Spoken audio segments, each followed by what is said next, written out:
In the name of our loving, liberating, and life-giving God. Amen. Amen. So I want you to remember that invocation for a little bit later in the sermon, if I remember my sermon. So the words that I just used were, in the name of our loving, liberating, and life-giving God. As I read the text for today, I thought if I was Rob Izzy, I would have a chariot outside with fire, so that when Ann and I leave, it could just like be whisked. That would be a Rob Izzy kind of thing to do. That's not happening. It may, you never know. Oh, let's hope not. So what did jump out to me in all the texts, and they were beautiful, and they were all so appropriate, and so many diaconal sermons in there, I can't even tell you. But this is what jumped out at me. 2 words. Follow me. Jesus said, follow me. Those 2 words appear 22 times in the 4 Gospels. Follow me. I'm thinking that they're probably pretty important. So that's why I chose to try to craft this sermon around follow me. How many of you have heard of Richard Rohr, the great theologian, contemporary theologian? He wrote a book called Breathing Underwater, which is about the spirituality of the 12 Steps of Alcoholics Anonymous. And it's a very wonderful book. But in one of his other books, and I will get to that in a second, but in one of his other books, he describes the church today, that we are a church of believing and belonging, as opposed to a church of transformation. That somehow or other, the church has come to worship the person Jesus, as opposed to following Jesus and having their lives transformed. That's pretty powerful.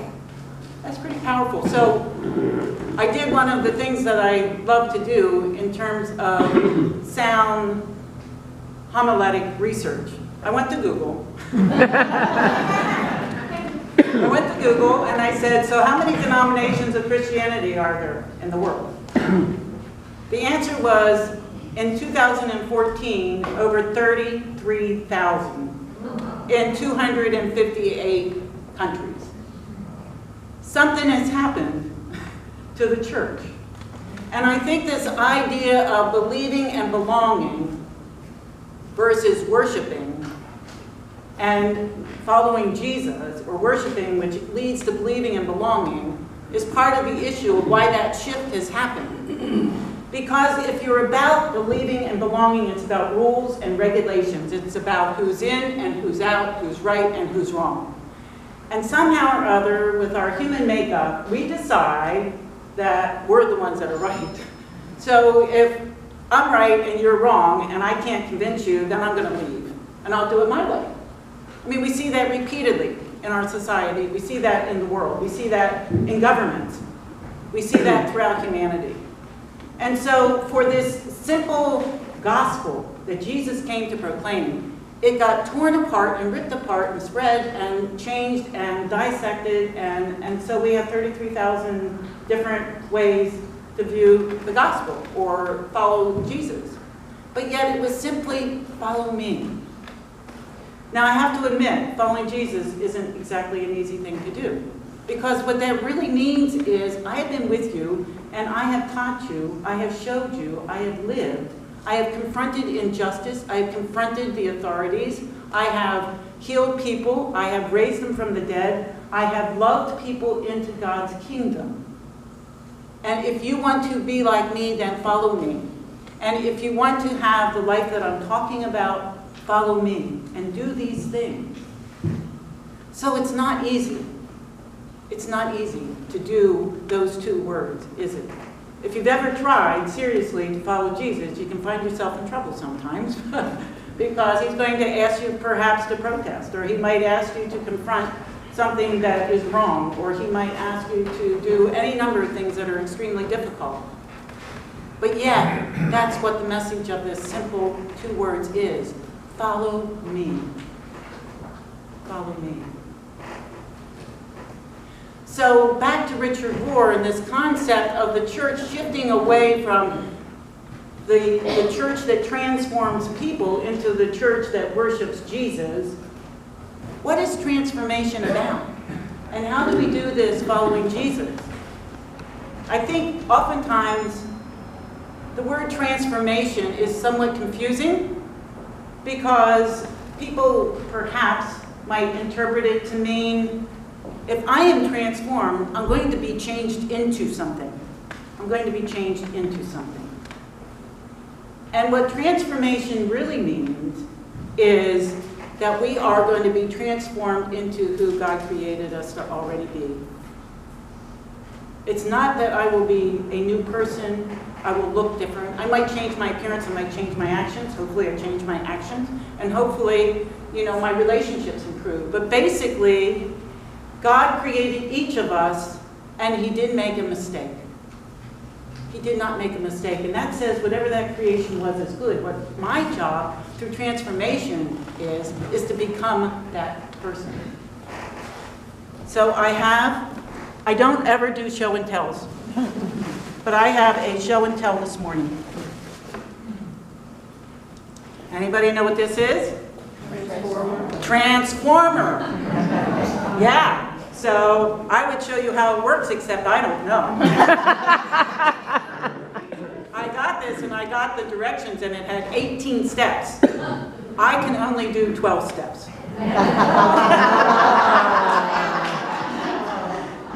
But for those who are smart, there are probably some people here who could do this. I'm looking at them over here. You can change it into an airplane, you can change it into a tank, but it's still the same substance. It transforms, but it doesn't lose its identity, it doesn't lose its substance. And so you can play with it later if you so desire. So I want to talk about that process of transformation a little bit. Because over my lifetime, I have definitely been transformed into the person that God created me to be. And many of you know my story. I was an alcoholic and suicidal alcoholic at times in recovery. And I was also a survivor. And that life that I led, when we were reading Galatians, I was kind of identifying with the first part of it, and I won't go into that big long list. But let's just say some of them might have applied to me and would be found in my 4th step in recovery. However, what I have encountered through this process of transformation is a new way of life. A new way of life and a new way of being who I really am. So I think when the authorities questioned Jesus and challenged him, tried to always catch him in saying something that would be wrong and that they could therefore say, get this guy out of town because he doesn't know what he's talking about. They said to him, so, and at this time there were like over 600 laws in the church, in Judaism at the time. And they said, so, which one is the greatest? And what Jesus did was he went back to Deuteronomy. And he said, love the Lord your God with your whole heart, mind, body, and soul.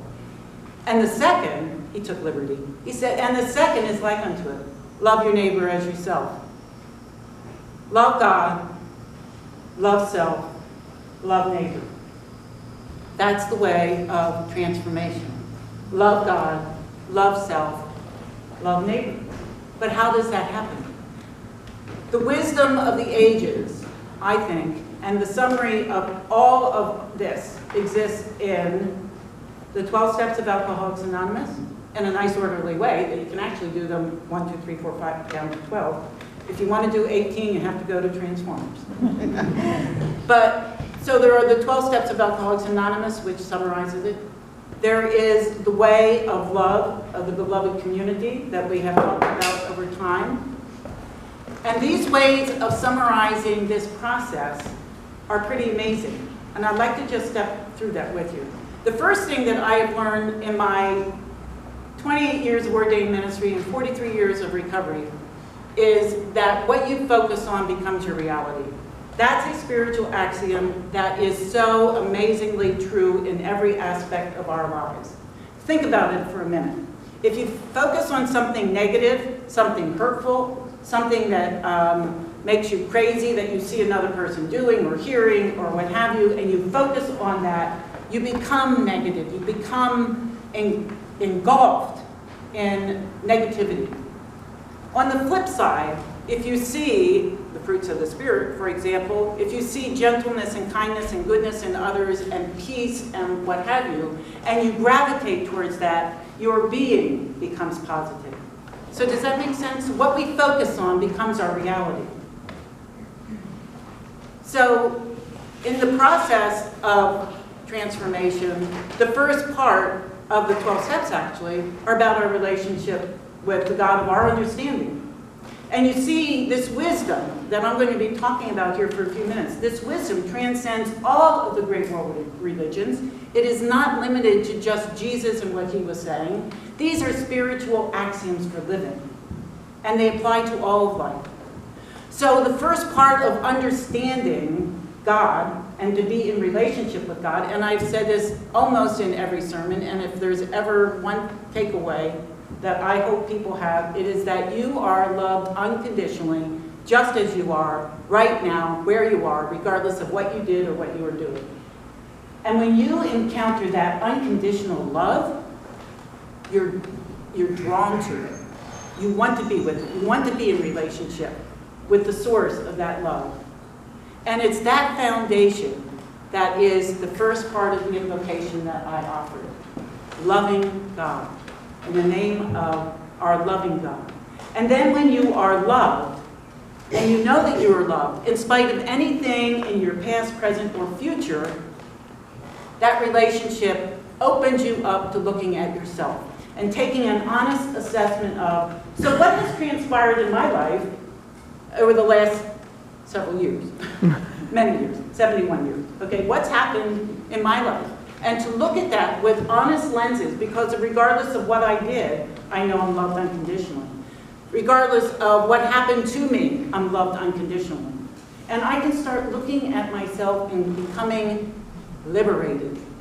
I can become liberated to be the person that I was created to be. I can pull away the resentments. I can throw away the anger. I can throw away the hurt. I can do that work, and sometimes it takes work with other people to accomplish that. But when I do that process of looking at myself based on the unconditional love of God, all of a sudden I'm liberated to be who I am.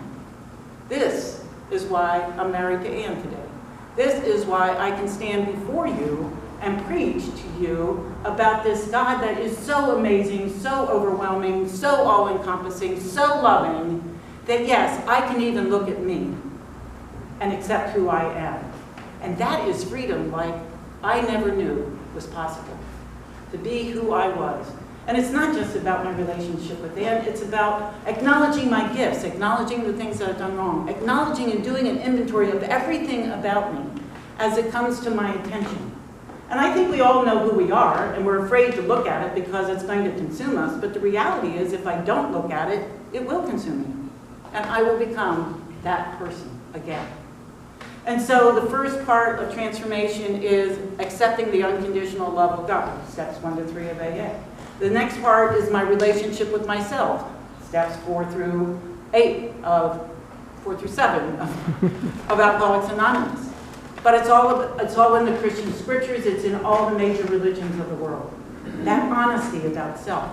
If I'm in a loving relationship with God and self, then I can have a meaningful and successful relationship with you. Isn't it brilliant? I just think it's brilliant. And it's so simple, but it's not easy. That's transformation. Because when that happens then, the remainder of the story is, because I am following Jesus, then he says, go and spread the gospel. Go and tell others. Translated into the 12 steps, having had a spiritual awakening as a result of these steps, we carry the message to those who still suffer and practice these principles in all our affairs. Quite simple. Not easy. Not easy to love somebody who is hateful to me. Not easy to look at the world and embrace all people who are opposite of me, who condemn me, who reject me, who do whatever. But that's what we're called to. That's what we're called to, because that's where I will find peace. When I give away what I have received and share it with another person, I have the joy of living. It is amazing. But that's transformation. That is the transformed life.